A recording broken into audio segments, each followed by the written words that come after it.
제가 오늘 그 설교 제목을 다음 세대의 부흥을 위한 세 가지 비결 이렇게 얘기했는데, 애들한테 저는 애들 사역을 오래 했습니다. 제가 아마 저를 이제 오랜만에 보시거나 처음 보시는 분들은 좀 당황하실 거예요. 제가 나이가 이제 3년만 지나면 제가 60이에요. 좀 어려 보이죠.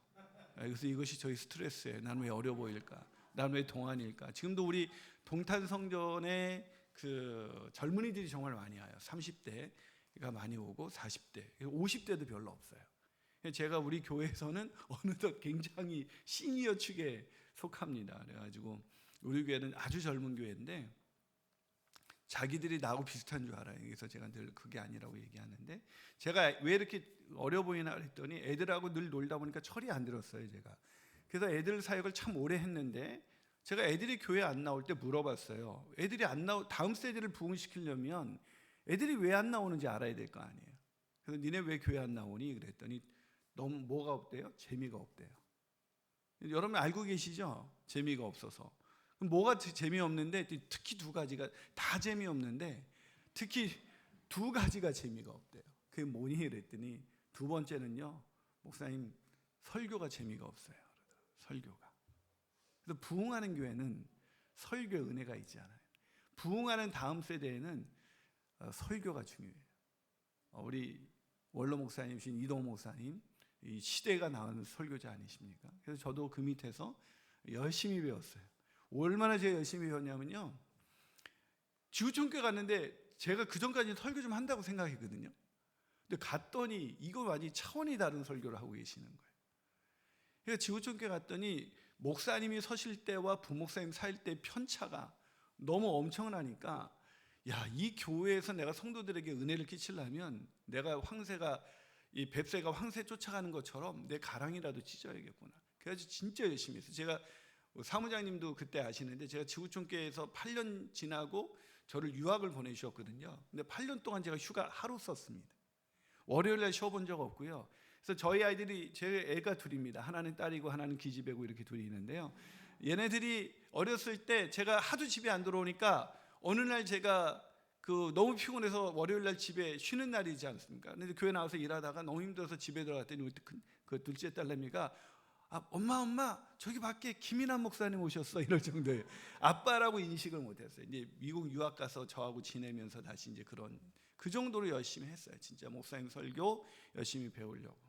그래서 열심히 배우다 보니까 제가 지구촌교회에서는 여러분 안 믿을지, 이 목사님 이렇게 욕이 될지도 모르지만 제가 리틀 이동원이라는 그런 이름, 그런 닉네임도 들을 정도로 열심히 했어요.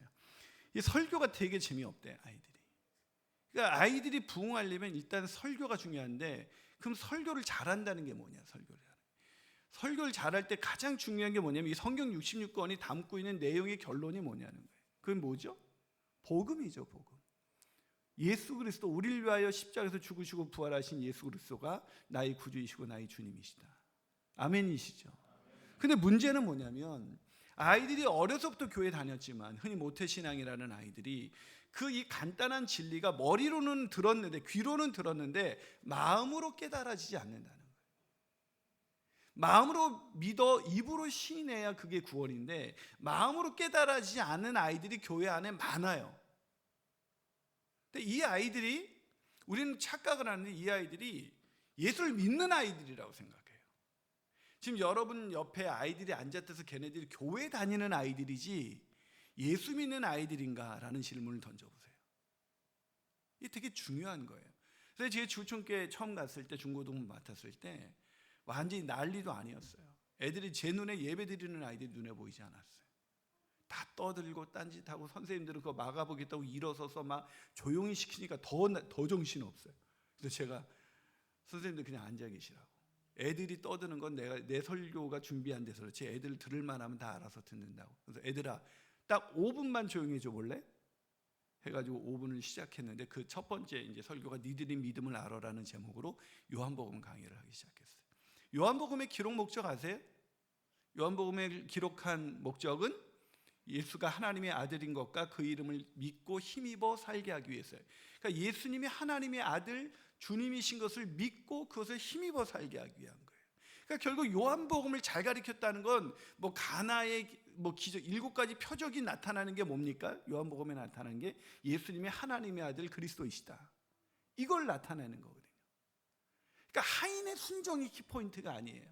물이 포도주로 바뀐 그 사건에서 중요한 건 하인이 아니에요. 어떻게 물이 포도주로 바뀌게 하신 그분이 누구냐? 그분이 하나님의 아들 그리스도 예수시라는 거예요. 아멘이십니까? 그래서 제가 요한복음을 가지고 계속 복음을 전했어요. 그랬더니 아이들이 저한테 오더니 목사님 저희가 찬양팀 하면 안 될까요? 그러더라고요. 매주 제가 초청을 했어요. 구원 초청을. 애들이 손을 들고 제 기도를, 영접 기도를 따라했어요. 그러고 나서 그래서 그때 그 교회에서 침례식을 주게 되면 우리 중고등부 아이들이 굉장히 침례를 많이 받았어요. 제가 걔네들한테 침례 문답을 할 때 너 지금 죽어도 천국 갈 수 있니? 네. 그 이유가 뭐지? 하나님이 나를 위해서 하나님의 아들 예수, 그러면서 그냥 펑펑 울어요. 믿어진 거죠. 마음으로 깨달아지니까 그게 실제 믿음이 되니까 애들이 예수님의 그 사랑, 자기를 위해서 아들을 내어준 하나님의 사랑, 그 십자가의 은혜를 깨달으니까 완전히 애들이 달라져요. 그래서 저한테 찾아와서 자기들이 찬양팀 하겠대요. 그때 찬양팀 인도자가 누구냐면 50대 안수이사님이 저 같은 좀 세련된 분이었으면 좋겠는데 외모가 완전 아저씨였어요. 이분이 기타 배운 지 얼마 안 됐는지 코드를 겨우 잡아가면서 불렀던 애들 찬양이 어두운 밤에 캄캄한 밤에 이거였어요. 정말 듣고 있는데 마음이 어두워지더라고요.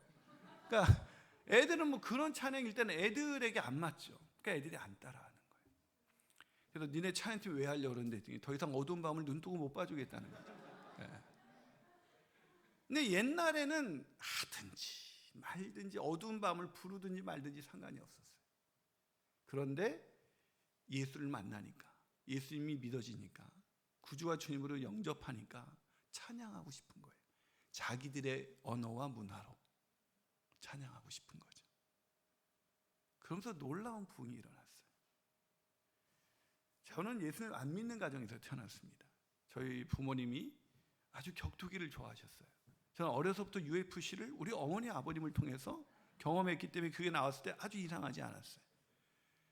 그런 가정에서 제가 여자친구 만나러 교회 나갔다가 거기서 중학교 3학년 때 수련회 장소에서 예수님을 인격적으로 만났습니다.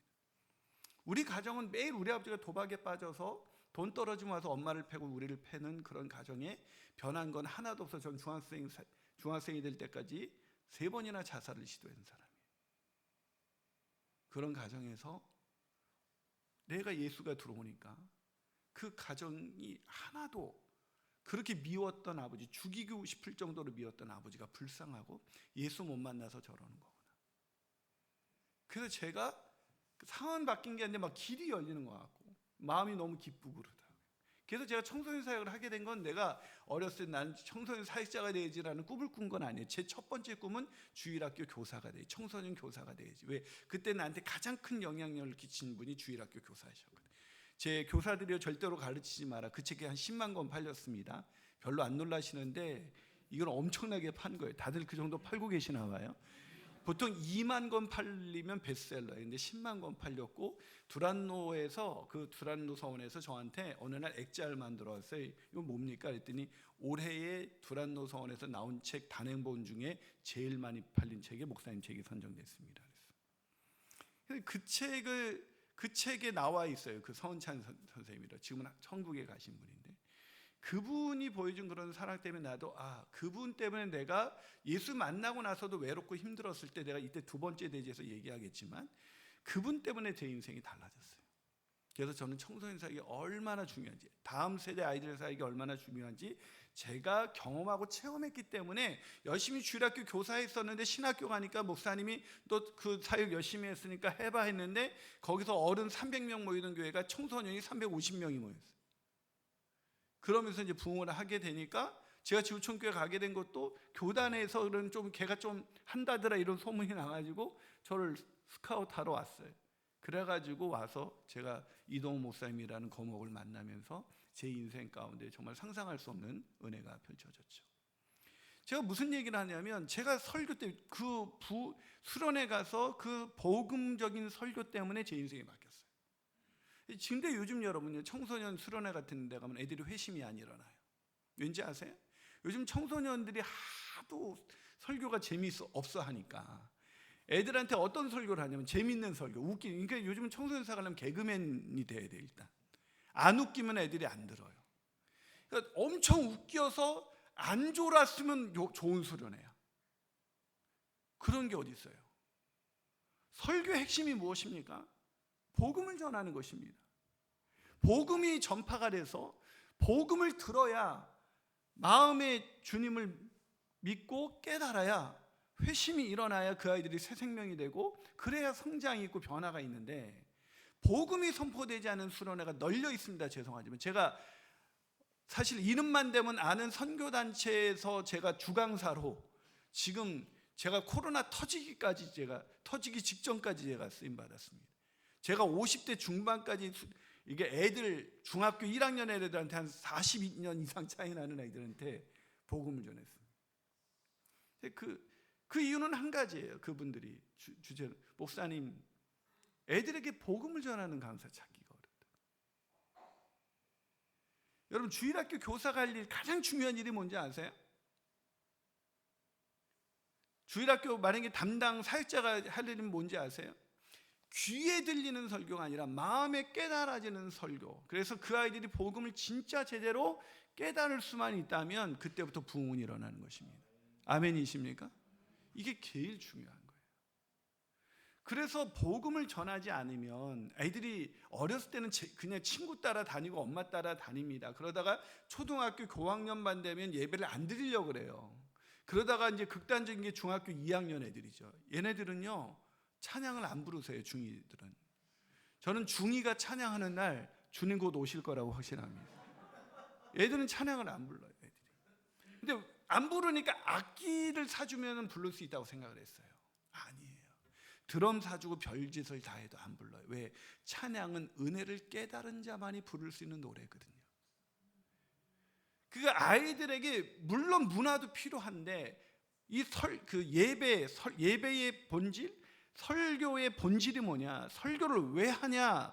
도덕적인 교훈을 주기 위한 것이 아니라 복음을 전하는 것이 설교자의 가장 큰 책무이고 교사의 가장 중요한 책무인 거예요. 여기서 부흥이 일어나는 거예요. 복음이 제대로 전파돼. 제가 시간이 많지 않으니까 아주 간략하게만 합니다. 복음을 전하는 교사가 됐어요. 그래서 저는 교사할 때 1대1로 아이들에게 복음을 전하고 아이들이 회심하는 장면을 너무 많이 경험했어요. 그래서 저는 지금도 누구든지 데려오면 1대1로 복음을 전할 훈련이 되어 있습니다.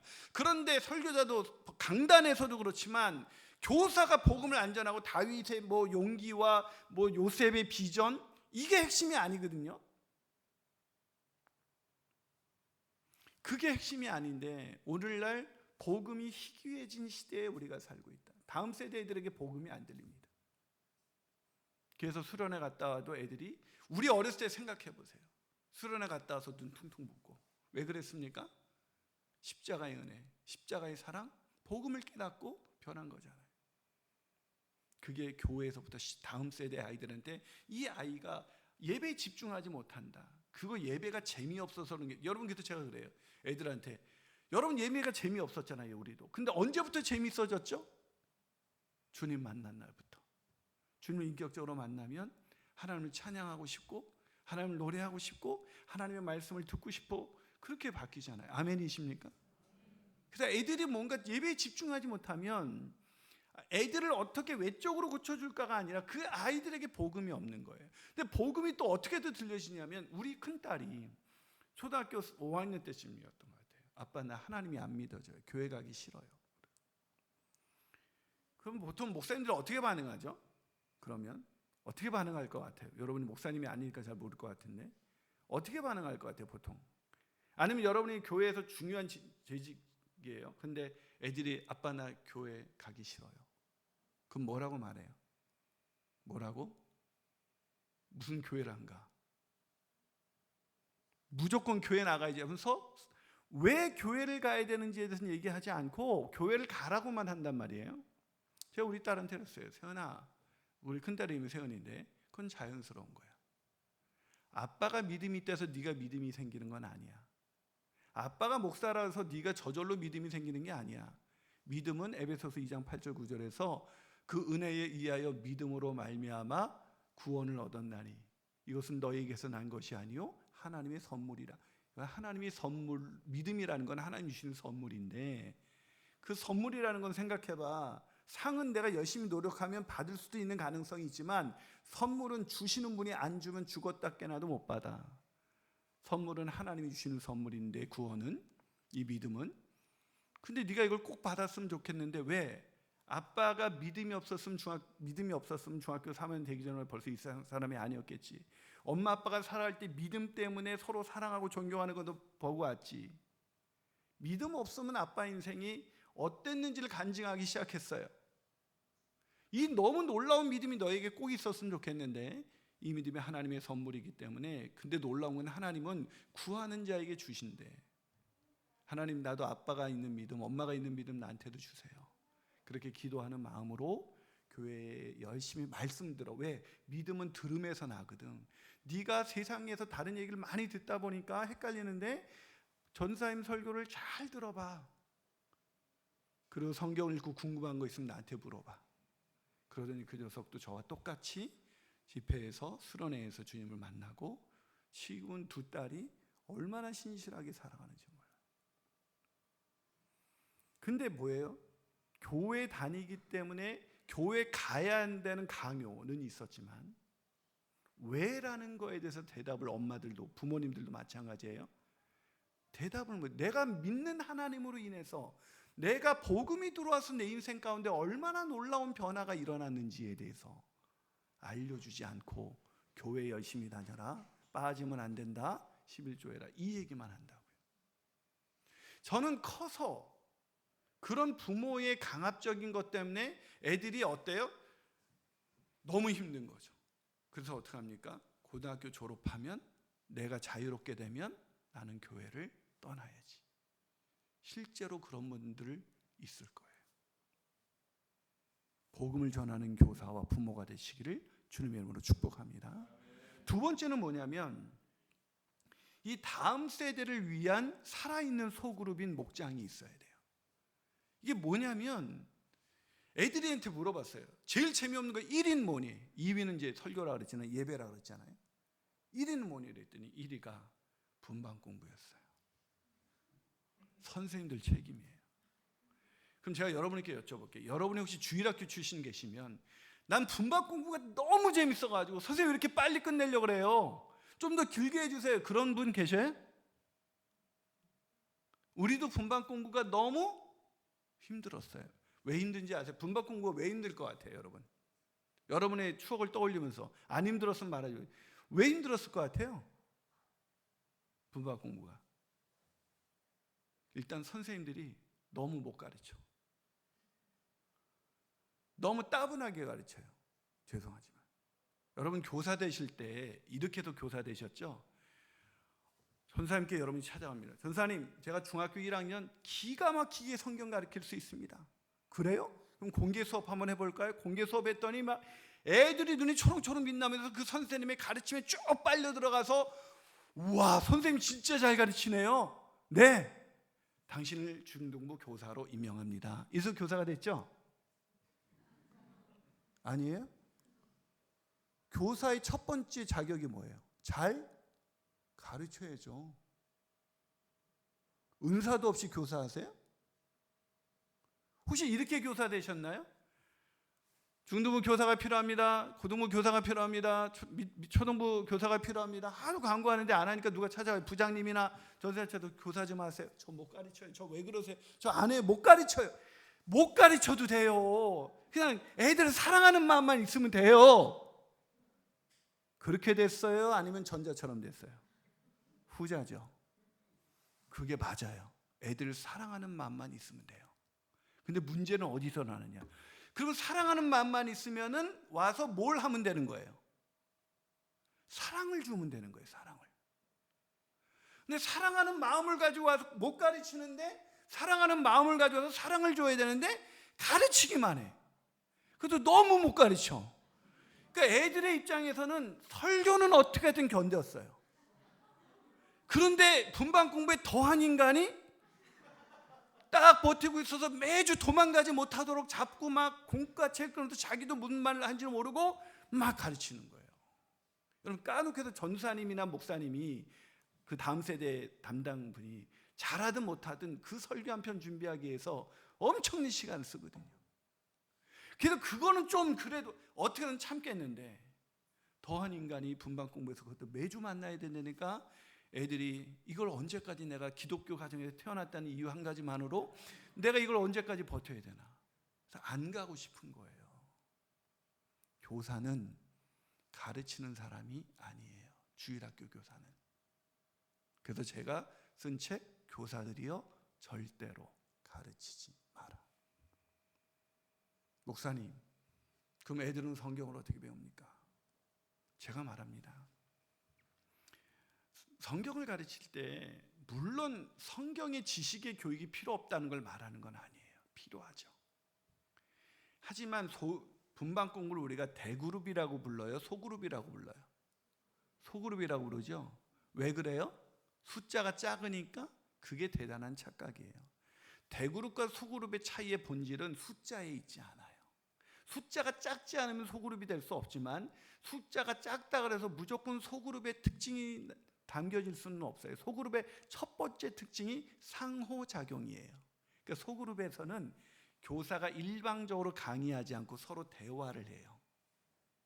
근데 아무리 적게 모여 있어도 강의를 하는 순간 그거는 사람은 적게 모였는데 대그룹을 하고 있는 거예요. 대그룹은, 제가 지금 대그룹이죠, 우리가 예배는. 대그룹은 뭔지 아세요? 그게 가르침과 설교의 은사가 있는 사람이 한 번에 많은 사람들에게 정보를 전달해 줄 수 있는, 지식을 전달해 줄 수 있는 좋은 그런 장점이 있어요. 근데 단점은 뭔지 아세요? 관계를 만들지 않아요. 제가 여기 와서 1년 12달을 이렇게 설교만 하고 만약에 간다면 절대로 여러분에 대해서 저는 아무것도 알 수가 없어요. 근데 제가 여러분하고 매주 1시간씩 모여서 대화를 한다면 우리는 꽤 많은 것을 알고 관계가 깊어지겠죠. 소그룹의 첫 번째 특징은 관계성이에요. 그래서 우리가 아까 읽은 사도들의 가르침을 받아, 사도행전 2장 42절, 그들이 마지막에는 날마다 구원받는 자를 더했어요. 부흥이 일어난 거죠, 47절에. 근데 그 비결이 42절에 나와 있는데, 사도들의 가르침을 받아. 사도들의 가르침의 핵심이 뭔지 아세요? 복음이에요. 사도들이 전한 모든 핵심은 복음입니다. 아멘이시죠? 그러니까 복음을 그들이 듣고 회심이 일어난 다음에, 그 다음에 어떤 일이 일어나니, 그들이 서로 교제하며 떡을 떼며. 이게 소그룹이에요. 교제하는 것, 떡을 떼는 것. 그게 소그룹인 분반 공부에서 해야 되는 얘기예요. 그래서 애들하고 뭘 해야 돼요? 교제해야 돼요. 근데 교사가 강의를 해요. 그것도 너무 못 가르쳐요. 그러니까 아이들이 미치고 환장하는 거죠. 그래서 그것도 자율적으로 참여한 게 아니라 부모의 강압에 의해서 안 나간다는 아이들이 어쩔 수 없이 있다 보니 애들은 고등학교 졸업하기만 해라 이러고 있는 거예요. 저는 청년 사역도 많이 했는데 그런 것 때문에 교회에 대해서, 지금 어른들도, 우리 교회에도 남자 젊은이들이 그런 것 때문에 겉으로는 교회 다닌 척하지만 결혼하고 나서 떠나고 그런 사람 수도 없이 봤어요. 하나님이 인간에게 주신 최고의 선물이 뭔지 아세요? 인간 영혼의 자율성입니다. 스스로 결정하게 하는 거예요. 하나님은 탕자의 아버지는 하나님은 탕자의 아버지인 이 하나님은 탕부는 하나님을 상징하죠. 탕부는 하나님이, 탕자가 그걸 요구했을 때 우리 같으면, 야, 너 이거 가져가면 다 날릴 게 뻔한데, 우리 같으면 돈 줘요, 안 줘요? 유산 절대 안 주죠. 근데 왜 하나님은 주셨을까요? 왜 주셨을 거라고 생각하세요? 스스로 깨닫고 돌이키지 않고 강압적으로 여기가 좋으니까 있어, 너 나가봐야 다 날려 한다고 해서 걔는 깨닫지 못한 채 거기 있으면 걔는 아버지 아들로 살아갈 수 없거든요. 기쁘게. 스스로 그 대가를 치르고라도 스스로 돌이켜 와야 그때 아버지의 아들로 살아갈 수 있는 거예요. 아이들도 마찬가지예요. 강압적인 게 보다 중요한 게 아니라 뭔가 지식을 많이 넣어준다 그래서 애들이 믿음을 갖는 게 아니라, 그러면 사도의 가르침을 받으니까 목회자들, 훈련된 사람에 의해서 지식이 들어가고 복음에 대한 지식이 들어가고, 그렇게 하다가 아이들이 회심이 일어나면 안에 들어와서 뭘 하냐? 서로 교제하는 거예요. 소그룹 하는 거예요. 상호작용하는 거예요. 그래서 그 책에 나와 있던 서은찬 선생님이라는 분은 맨날 우리 모이면 애들이 떠드는, 야 조용해 이제 공과 책표 막 이러지 않았어요. 우리의 스트레스는 뭐예요? 교사의 스트레스는, 특히 중고등부는 애들이 공과를 가져와야 안 갖고 와요? 안 갖고 와. 그래서 공과를 수도 없이 바꿔봐. 그래도 안 갖고 와. 공과의 문제가 아니거든요. 계속 헛다리 짚고 있어요. 그래서 심지어 어떤 교사는 나는요, 그래서 내가 갖고 있다가 다시 그날 나눠줘요. 그런다고 무슨 변화가 일어나요? 공과의 문제가 아닙니다.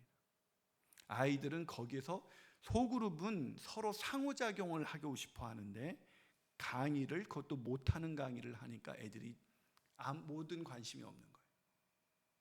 근데 우리 그 선생님은 애들이 떠들면 같이 떠들어요.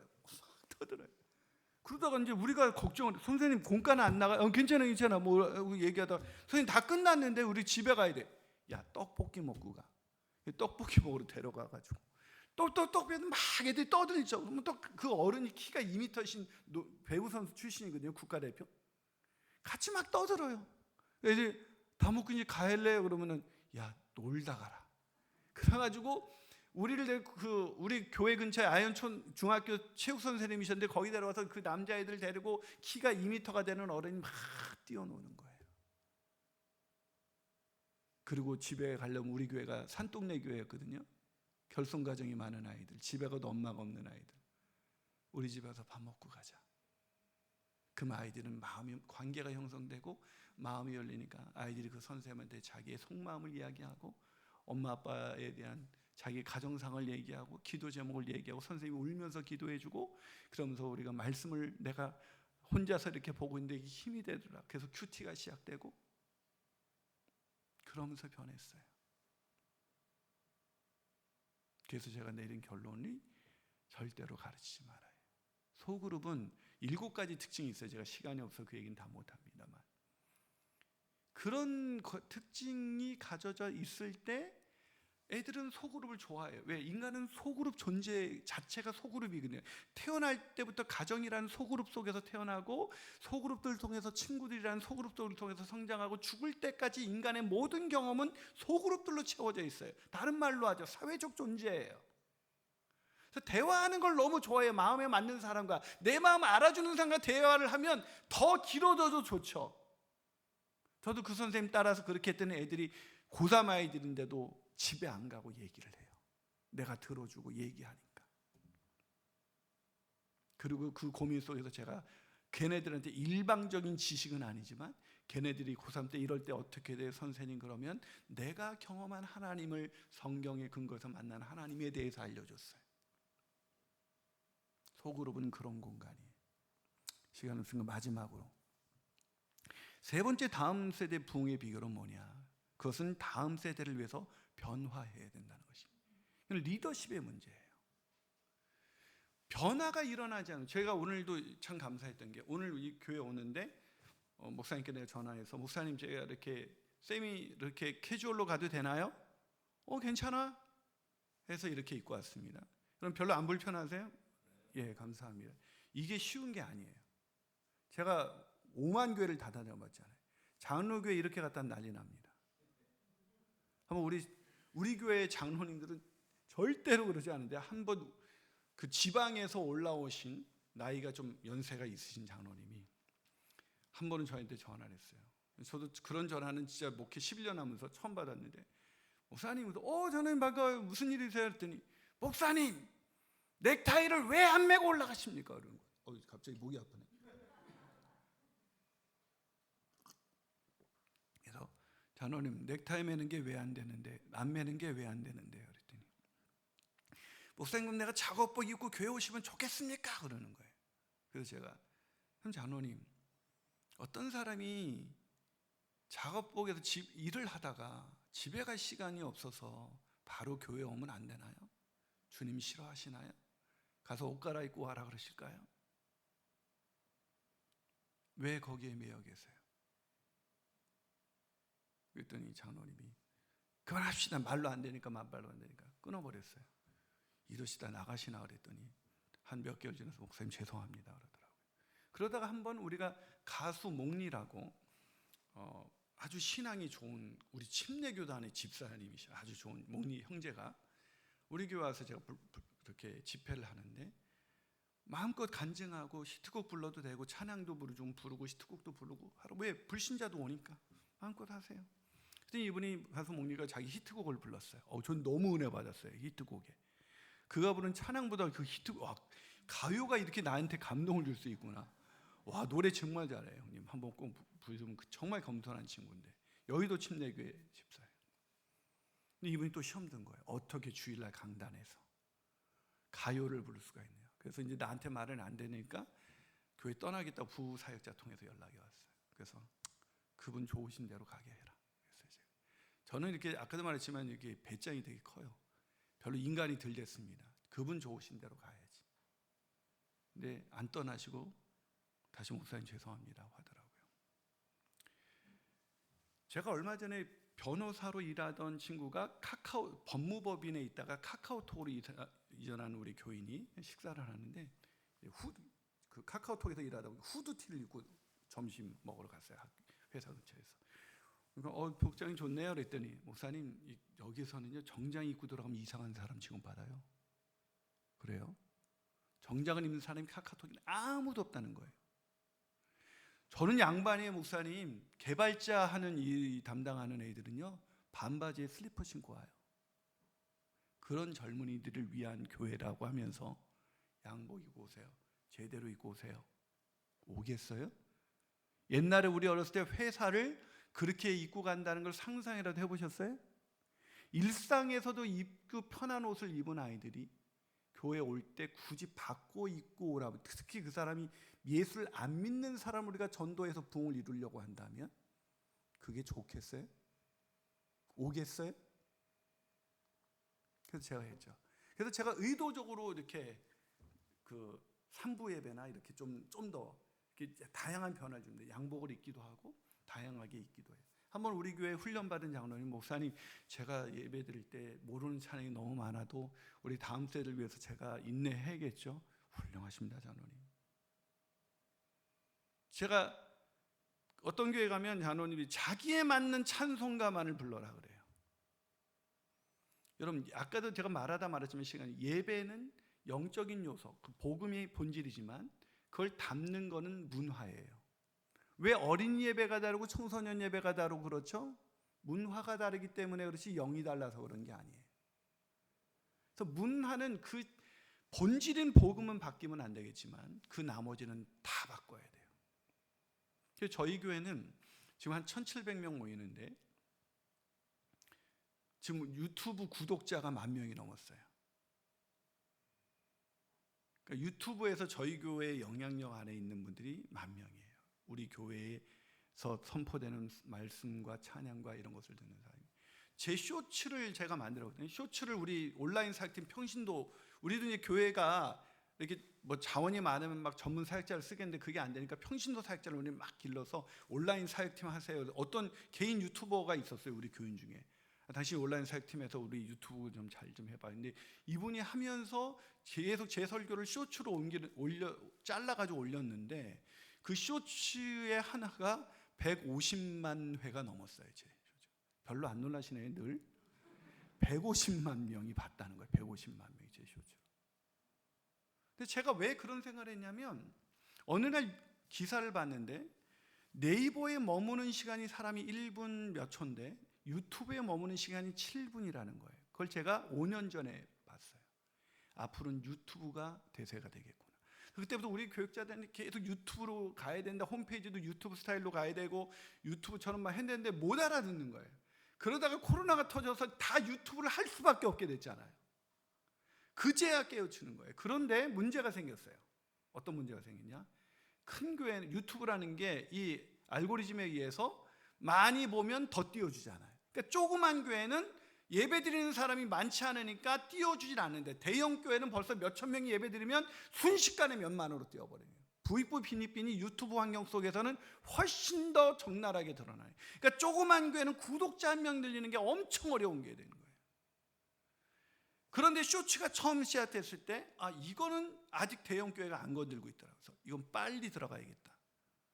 그래서 쇼츠를 막 만들기 위해서 처음에 우리 방향을 못 잡으니까 막 음식 만드는 거, 여행 갔다 온 거 다 모든 막 뭐 청년들은 막 갑자기 자기가 춤춘 거 막 이렇게 막 올리면서 이렇게 그렇게 시도하다가 그런 부분이 사람들한테 어필이 되면서 지금 유튜브 안에서 우리는 지난 2년 동안 상당한, 아마 우리 교회가 이 규모에서 이렇게 유튜브 구독자가 있는 교회는 제가 알기로는 정치적인 어떤 성향이 있는 그런 교회가 아닌데, 하는 교회를 제가 잘 알지 못해요. 뭐 제가 몰라서 그런지 몰라도.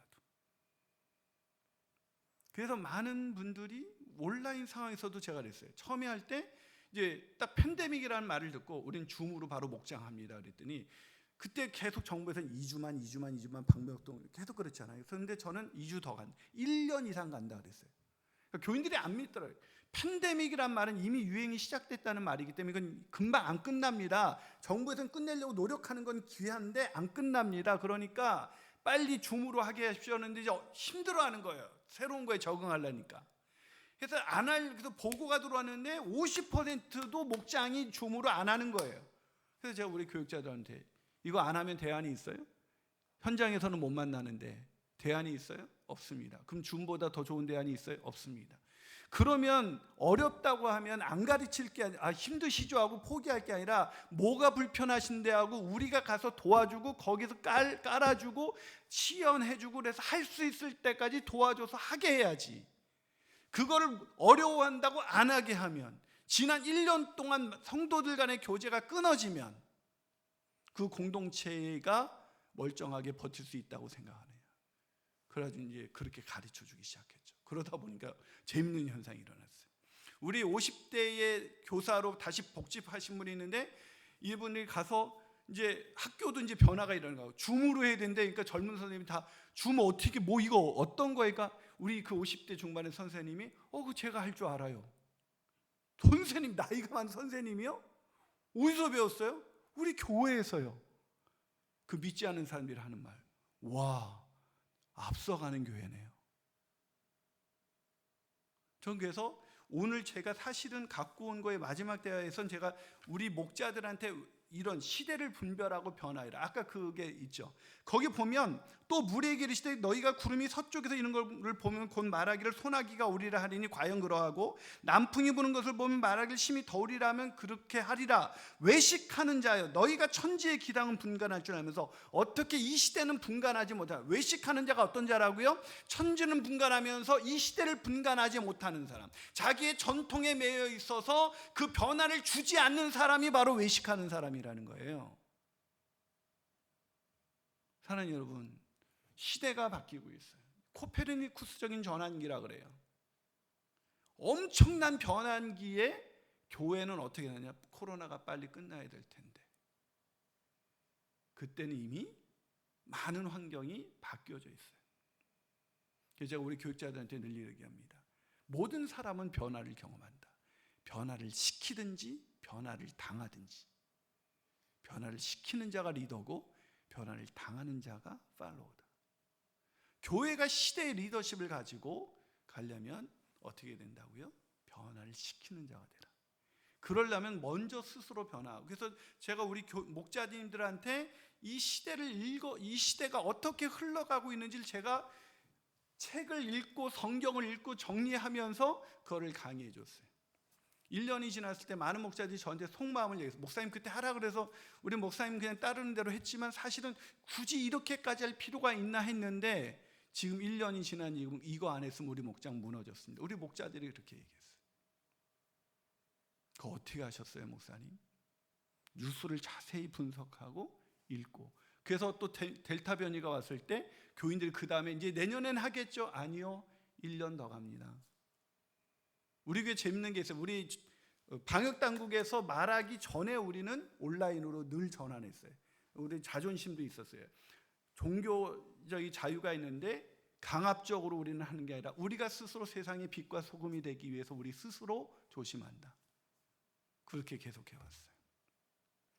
저희가 이걸로 가져온 변화는 정말 많아요. 온라인 선교바자에 그런 것도 이제 다른 데 소개했는데, 온라인 되니까 선교바자 했던 거 어떻게 하죠? 온라인으로 해. 근데 온라인으로 했는데 현장에서 할 때보다 4배 선교 원금이 거쳐서 우리가 20개 교회에 100만 원씩 다 도와줄 수 있었어요. 이런 예는 끝도 없습니다. 제가 하고 싶은 얘기 뭐냐, 옛날에 우리 한국교회가 어떻게 되는지 아세요? 옛날엔 여러분이 의자에서 앉아서 이렇게 편안히 예배드리죠. 옛날에는 맨 마룻바닥에서 드렸습니다. 처음에 방석을 젊은이들이 베어서 설교에 집중할 수 없다고 방석을 깔자 그러니까 장로님들이 뭐라고 했냐면, 주님이 우리 위해서 고난당하셨는데 방석을 깔고 예배하냐고 편안해. 그래서 방석파와 무방석파가 싸웠어요.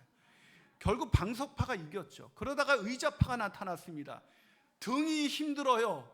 아니, 우리가 방석 간 지 얼마나 됐는데 의자에 편안히 앉아서 예배를 드립니까? 그게 본질이에요? 그렇게 해서 여러분 지금 이렇게 여기에 의자 편안히 있는 겁니다. 드럼이 들어올 때 피아노 여러분 처음에 피아노는 장연석에 받아들였죠? 초기 기독교회는 유럽에서 이 피아노는 재즈나 바에서 운영하는 악기였습니다. 교회는 오르간만 했습니다. 이거 들어올 때. 그러니까 뭐예요? 늦게 받아들이는 거죠. 어쩔 수 없이 변화되는 거죠. 제가 그 얘기만 할게요. 성결교회 한 90년 된 교회 내가 갔더니 애들 집회였는데 애들이 나와가지고 주 안에 있는 나에게 이런 찬양을 부르는 거예요. 쟤들이 왜 그러지? 그리고 딱 올라가 봤더니 그 이유를 알았어요. 단번에. 다 앉아있는 분이 다 시니어였어요. 걔네들이 다였어요. 그 오래된 교회가. 그래서 내가 근데 또 어떤 교회는 갔는데 막 너무 빠른 곡만 부르는 거예요. 시니어분들밖에 없는데 왜 이런 곡을 불러요? 했더니 목사님, 우리가 다음 세대를 변화시키는 교회 아닙니까? 다음 세대 다 떠나고 어른밖에 없는데 지금 이런 노래 부르면 어른도 떠나요. 그랬더니 목사님, 왜 변화를 일찍 주셨지? 아직 다음 세대가 남아있을 때 줬어야죠. 그랬더니 목사님, 제가 변화 주려고 왜 노력하지 않았습니까? 강대상 하나 바뀌는데 17년 걸렸습니다. 안 된다고 장로님들이. 여러분, 변화에는 타이밍이 있어요. 그 타이밍을 빨리, 제가 이거에 대한 강의라면 근대로 넘어가면, 우리가 일본에게 뒤처진 결정적인 게 뭔지 아세요? 우리 역사 속에서 일본이 옛날에 우리 문물 받아 먹는 나라였잖아요. 근데 왜 이게 뒤바뀐지 아세요? 근대의 물결이 물려올 때 우리는 쇄국 정책을 했고 걔네는 메이지 유신을 통해서 근대를 받아들이는 그 차이밖에 없어요. 걔네가 우리보다 똑똑하지도 않고요, 뛰어나지도 않아요. 시대의 변화를 조금 빨리 읽은 게 그 다음에 일본과 우리를 뒤집어버려가지고 걔네들이 조총 가지고 돌아왔을 때 우리는 활 쏘고 게임이 안 되는 거죠. 시대의 싸움이었으니까. 근데 한국이 그나마 변화된 게 뭡니까? 근대를 한국에서 누가 받아들였어요? 선교사님들이 들어오면서 한국의 근대가 그나마 열린 겁니다. 지금은 후기 근대를 넘어서 완전히 언택트라는 아주 우리가 새로운 세상을 경험하고 있어요. 이 세상 속에서 우리는요, 제가 칠도 이렇게 우리가 처음에 하얀 칠이었거든요, 앞에가. 그러니까 화면을 잡으니까 화면이 이쁘게 안 나와. 그리고 방송국을 보니까 검해. 그래서 그냥 검은색으로 다 앞부분은 검은색으로 칠해버렸어요. 우리 교인들 한마디도 저한테 하는 사람이 없어요. 왜? 시대를 같이 공유하고 읽어가니까. 멀쩡한 예배당 왜 칠합니까? 돈 낭비할 돈 있으면 뭐 하세요? 이렇게 얘기하는 분이 없어요. 그때 목사님께 제가 자랑하지만 우리 교회는 사무총회가 15분 만에 끝나는 교회예요. 그만큼 우리 교회가 재밌게 일하고 있습니다. 사랑하는 여러분, 변화를 하지 않으면, 변화는 뭐예요? 아이들의 변화를 읽을 줄 아는 사람이 교사인 거예요. 아이들의 변화를 못 읽으면서 교사의 스타일에 맞추는 교사는, 그 사람은 아이들로 하여금 더 이상 교회 다니고 싶지 않다라고 만드는 교사인 거예요.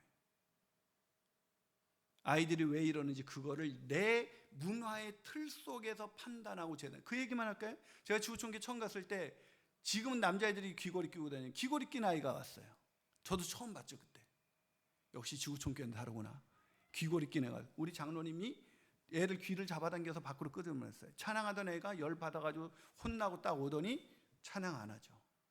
제가 그 다음 주부터 걔가 안 나올 것 같더라고요. 그래서 걔를 다시 불렀어요. 잠깐 나와봐. 그때 찬양하고 있었으니까. 그랬더니 너 저 장로님이 왜 혼냈는지 알아? 남자 새끼가 귀걸이 혼낸 거잖아요. 그게 뭐 어때서 해서 그게 아니야 임마. 너 이 귀걸이 이미테이션이지. 그러니까 걔가 진짜를 했겠어요? 네. 그래서 야 남자가 하려면 진짜를 해야지. 가짜를 하고 게다가 하려면 좀 큼지막한 걸 하든가. 그러니까 장로님이 그게 안타까웠던 거 아니야. 그랬더니 그런 거예요 그러더라고요. 그런 거지 임마. 그래서 내가 중원을 뒤져보니까 한 2만 원이 있더라고요. 이거 중사 큰 돈은 아니지만 진짜 사라. 근데 걔가 들어가가지고 할렐루야 주를 전해. 시대를 읽어가면서 아이들이 무슨 생각을 하는지 알고 따라와야 애들이 따라옵니다. 그런 교회가 되기를 주님의 이름으로 축원합니다. 우리 함께 기도하겠습니다.